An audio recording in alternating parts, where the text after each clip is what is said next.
Gloire à Dieu. Soyez les bienvenus, frères et sœurs, chers amis, dans la maison de Dieu pour ce culte de louange et d'adoration.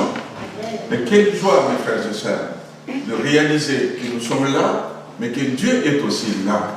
Et non seulement il est là, mais il l'entend. Amen. C'est rassurant pour moi, c'est rassurant pour nous de savoir que nous ne nous réunissons pas pour nous réunir, mais nous nous réunissons dans la bonne présence du Seigneur. Et ce matin, c'était un matin spécial pour moi, pour nous, parce qu'on ne va pas commencer ce culte comme d'habitude. Vous savez, d'habitude on chante, et puis après on écoute la parole, la Sainte Seine, tout ça. Mais je voulais que, exceptionnellement ce matin, aussi la joie d'accueillir avec moi, tout à l'heure je vais les présenter, vous les connaissez déjà, on va les accueillir, au milieu de nous, Josué et Elodie, qui viennent nous rejoindre pour quelques années à venir. On remercie déjà Dieu pour cela.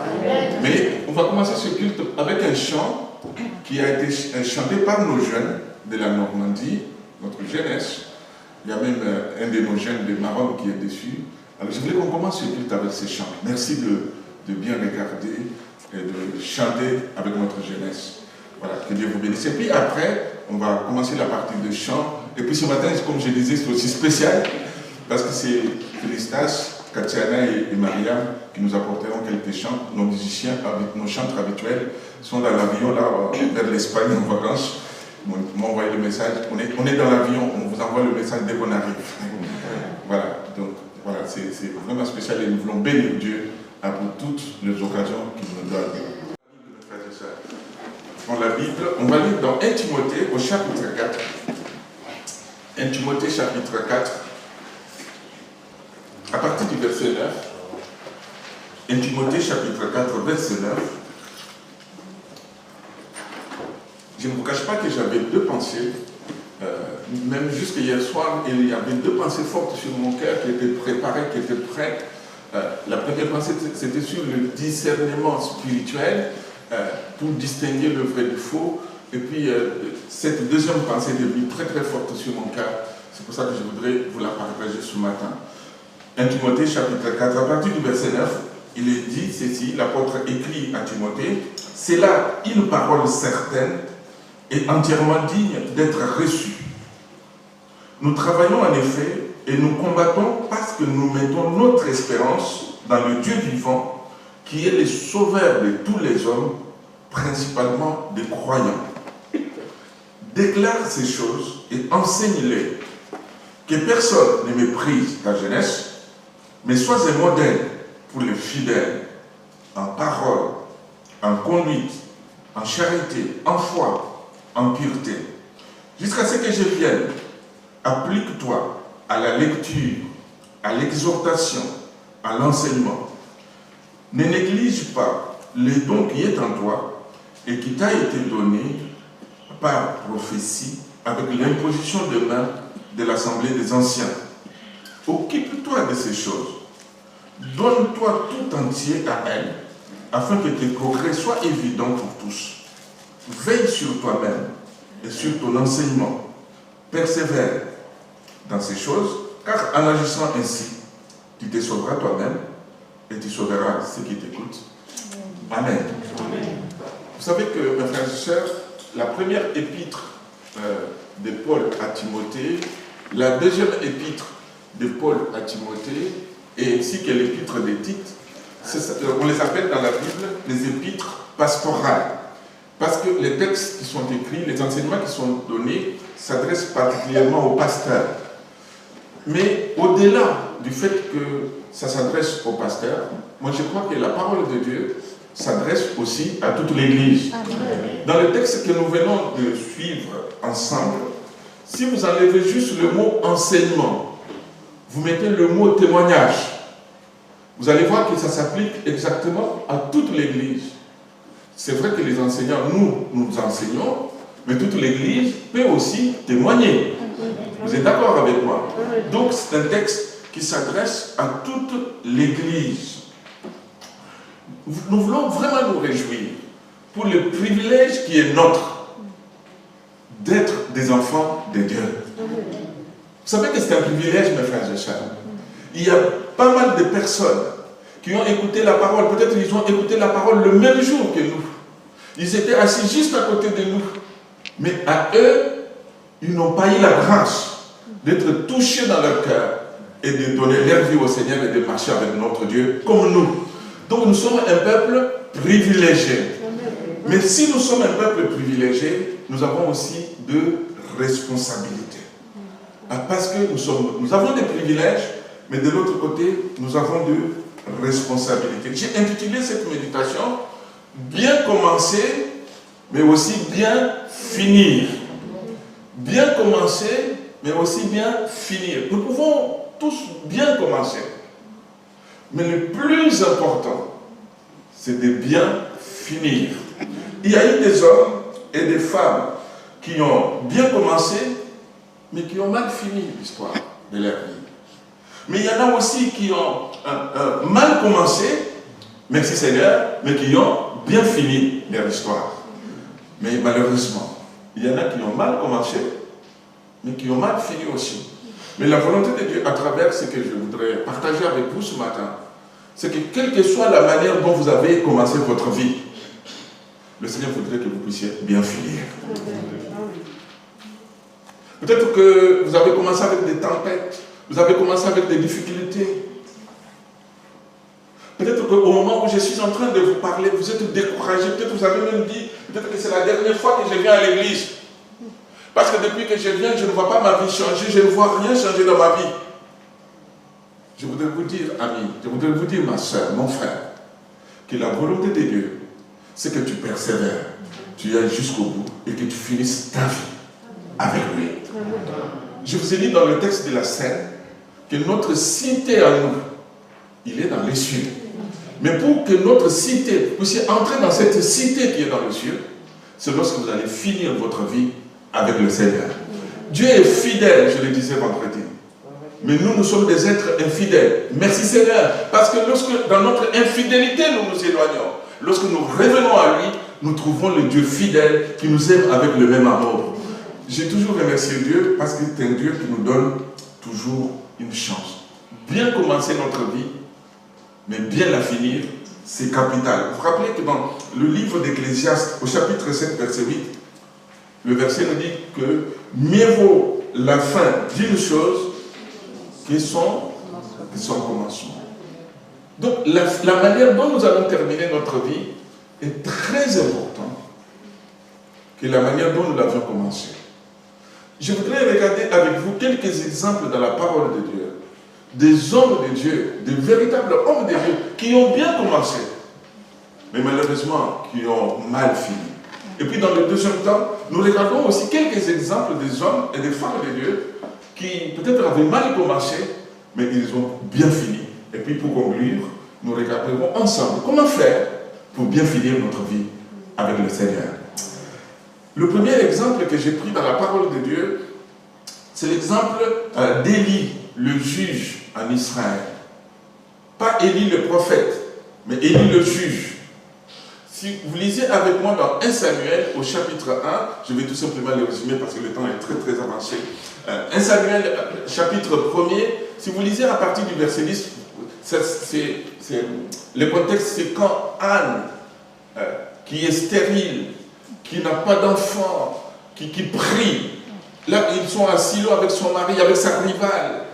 Et elle pleure devant Dieu. Élie, le juge, le sacrificateur, qui voit Anne qui priait longtemps. Mais il va dire une parole à Anne. Comme elle est restée longtemps en prière devant l'Éternel, Élie observa sa bouche. Ça, c'est le verset 12. Anne parlait dans son cœur et ne faisait que remuer les lèvres. Mais on n'entendait pas sa voix. Élie pensa qu'elle était ivre. Voilà quelqu'un qui était en souffrance, quelqu'un qui était malheureux, qui pleurait devant Dieu. Mais l'homme de Dieu qui était là est passé à côté, il a manqué le discernement. Pour lui, il pense qu'Anne est ivre. Non seulement il le pense, mais il va le dire. Il va le dire. Il nous dit, mais jusqu'à quand seras-tu dans l'ivresse? Fais passer ton vin. Est-ce qu'il ne nous arrive pas des fois d'être maladroit dans nos paroles? Est-ce qu'il ne nous arrive pas des fois, ne fût-ce qu'avec un regard, blesser quelqu'un? Dire une parole, mais des fois on la regrette, mais on peut même la regretter toute notre vie. Parce que c'est une parole hasardeuse, c'est une parole qui n'était pas à la bonne place. C'est une parole qui a brisé, qui a fait du mal. Voilà, Élie dit cela, et Anne reprend la parole. Non, mon Seigneur, non, je suis une femme qui souffre en mon cœur. Je n'ai bu ni vin, ni boisson enivrante, mais je répandais mon âme devant l'Éternel. Mes amis, au lieu de pleurer devant les hommes, que nous puissions prendre l'habitude de répandre notre âme devant le Seigneur.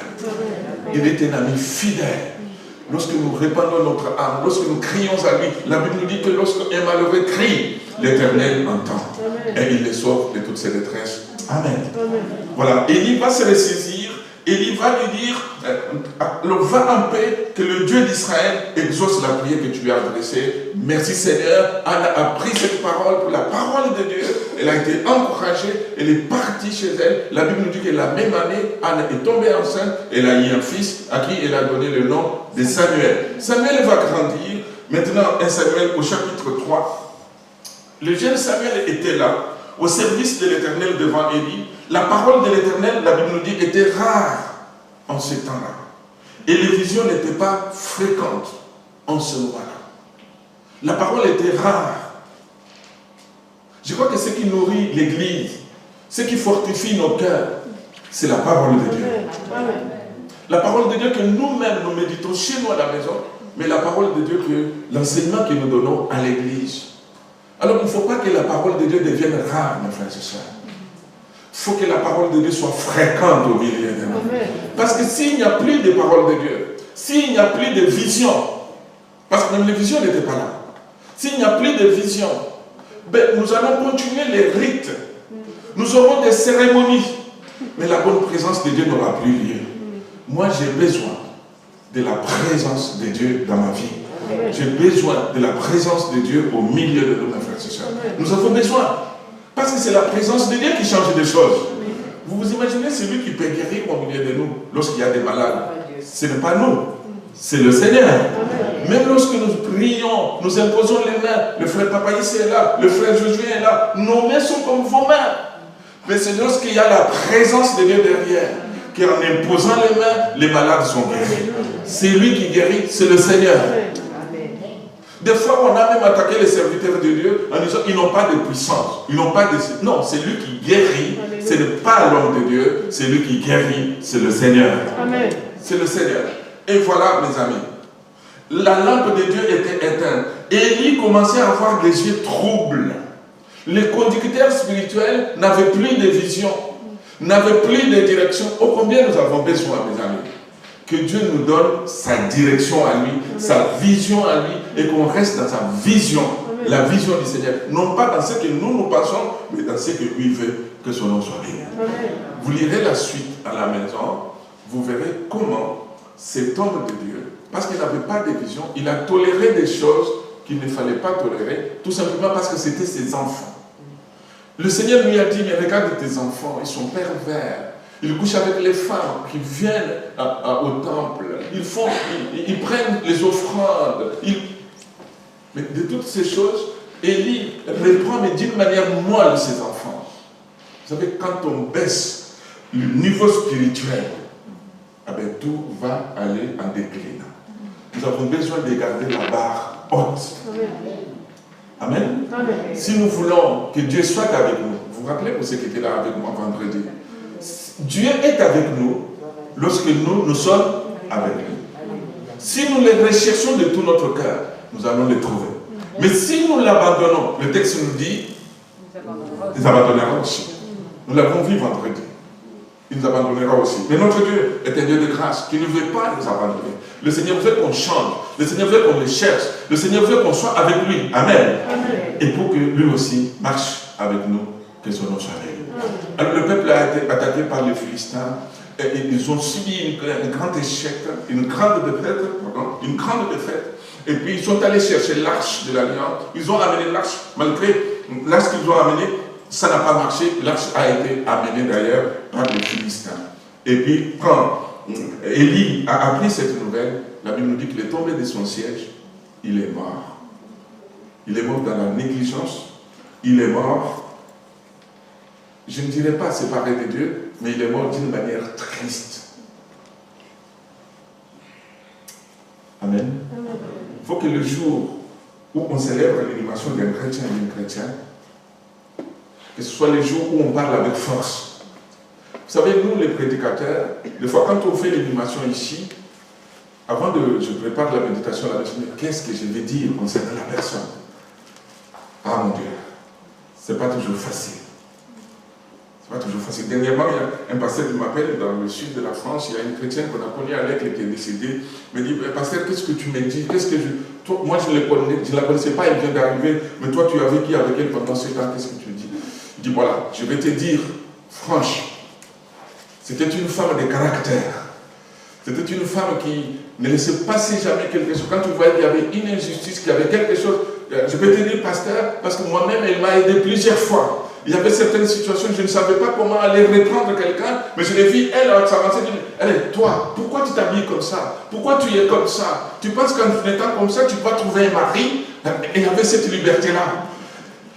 C'était cette femme-là. Et voyez-vous, mes frères et sœurs, je crois que nous avons plus que jamais besoin de la présence de Dieu et de garder la part haute pour que le Seigneur soit avec nous, pour que le Seigneur soit honoré au milieu de nous, pour que le Seigneur se sente à l'aise et agisse. Gloire au Seigneur. Vous savez que c'est dans cet épître, donc dans la deuxième, qu'au dernier jour, il y aura des choses difficiles. Sachez que dans les derniers jours, il y aura des choses difficiles. Mais moi, j'ai toujours remercié Dieu parce que même si dans les derniers jours, il y a des choses difficiles, la Bible me dit aussi que dans les derniers jours, je répandrai de mon esprit sur toute chair. Donc, bien sûr qu'il y aura des choses difficiles, mais nous ne sommes pas seuls. L'Église n'est pas seule. L'Église est avec le Saint-Esprit. L'Église est avec le Seigneur. L'Église n'est-elle pas l'épouse de Jésus? Alors, si nous, les êtres humains, nous aimons nos épouses, comment voulez-vous que le Seigneur ne puisse pas aimer son Église? Donc, Élie a fini sa vie d'une manière triste. Le deuxième exemple que j'ai pris dans la Bible, c'est l'exemple de Gédéon. Gédéon, c'était un homme qui, pour vrai dire, à qui Dieu a parlé. L'ange de l'Éternel lui a dit, l'Éternel est avec toi, vaillant héros. Donc c'était un homme qui avait consacré vraiment sa vie à Dieu. C'était un homme qui avait le courage d'abattre les pieds sacrés dans la maison de son père. C'était un homme qui était revêtu de puissance du Saint-Esprit. C'était un homme qui a combattu les Madianites juste avec 300 hommes. Donc Gédéon, c'était un homme qui avait ramené le cœur du peuple vers son Dieu. Donc c'était un véritable homme de Dieu. Gloire au Seigneur. Amen. Malgré ces combats, ces luttes, qui a remporté de grandes victoires, mais vers la fin de sa vie, si vous lisez avec moi dans le livre de Juges au chapitre 28, au chapitre 8, à partir du verset 22, on va proposer à Gédéon la royauté par le peuple après sa victoire. Et Gédéon va dire, non, non, je ne veux pas moi régner sur vous. Je veux que Dieu règne sur vous. C'était un signe d'humilité. Mais seulement, il va succomber au même péché de l'orgueil. Il va dire au peuple, ramenez tous les boucles d'oreilles, donc les bijoux qui sont sur les oreilles de vos femmes et de vos enfants. Le peuple a ramené les bijoux.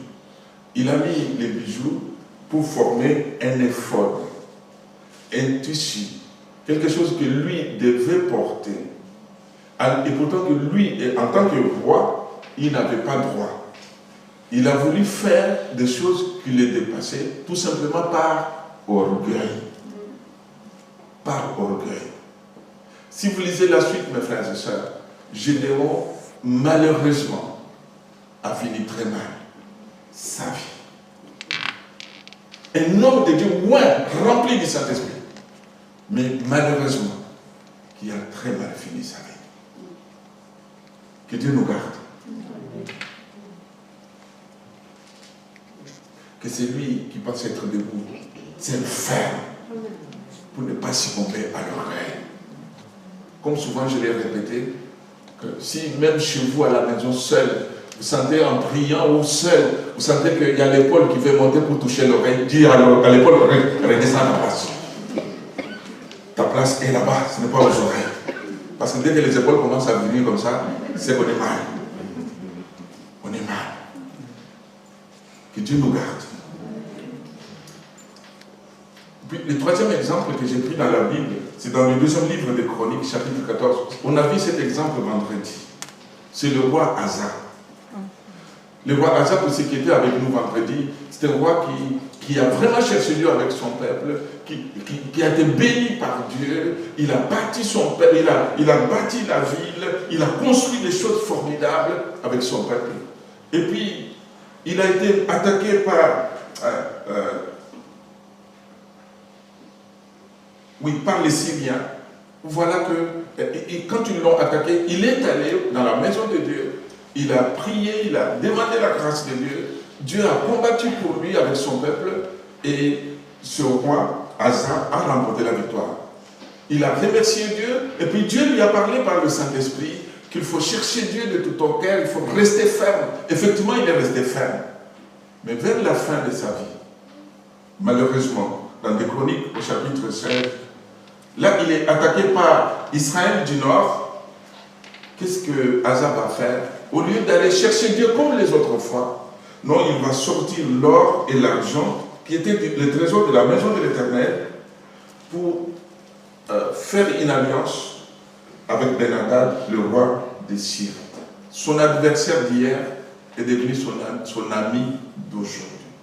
Nous devons veiller, mes frères et sœurs, parce que Asa, petit à petit, s'est éloigné de son Dieu. La Bible nous dit, chapitre 16, à partir du verset 7, que Dieu lui a averti. Comme la première fois, il n'a pas écouté. Et puis plus loin, à partir du verset 12, il n'a pas cherché Dieu du tout. Il est même tombé gravement malade. Mais au lieu d'invoquer Dieu, de chercher son Dieu pour qu'il lui vienne en aide, Asa n'a pas cherché Dieu. Vous savez ce qu'il a fait? Il est allé vers les guérisseurs, vers les toucheurs. C'est écrit dans la Bible. Mais est-ce que vous ne croyez pas qu'aujourd'hui, il y a encore des guérisseurs et des toucheurs? Est-ce que vous ne savez pas qu'il y a des hommes et des femmes, des fois, qui viennent de la maison de Dieu? Ils sont avec nous. Moi, j'ai connu une expérience, je crois que je vous l'ai déjà partagée, d'une femme qui venait dans nos réunions, qui venait même à l'imposition de main. Le souci, c'est que quand elle sortait de la salle, elle allait voir les toucheurs. Aujourd'hui, il y a des gens qui à cause de la peur, à cause de la peur de l'avenir, qui, des fois, vont consulter des horoscopes, vont chercher des toucheurs, vont aller à gauche, à droite, au lieu tout simplement de se tourner vers Dieu. La Bible nous dit, invoque-moi et je te répondrai. Quand on invoque vraiment le Seigneur nous répond. Asa s'est couché avec ses pères, malheureusement, loin de Dieu, séparé de Dieu. Voyez-vous, mes frères et sœurs, que ces exemples nous montrent que mon but, mon objectif ce matin, c'est que tel que nous sommes là aujourd'hui, que personne ne finisse sa vie loin de Dieu. Amen. Qu'on ne finisse pas notre vie loin de Dieu. Mais par contre, il y a quand même des bons exemples qui nous encouragent. Le premier et bon exemple, si je peux l'appeler ainsi, c'est l'exemple de Moïse. Moïse, c'était l'homme qui a accepté de passer là où Dieu a voulu. C'était un homme de Dieu plus patient. La Bible nous dit que c'était le plus patient de la terre. L'homme de Dieu fidèle dans toute la maison de Dieu. L'homme de Dieu qui parlait avec Dieu bouche à bouche. Moïse, l'homme de Dieu qui va garder une bonne vision du plan de l'Éternel jusqu'à la fin de sa vie. Il dit, sa vie n'était pas atteinte. Si vous regardez avec moi dans Deutéronome, on va lire et puis on va conclure. Deutéronome 34, à partir du verset 1. Deutéronome 34.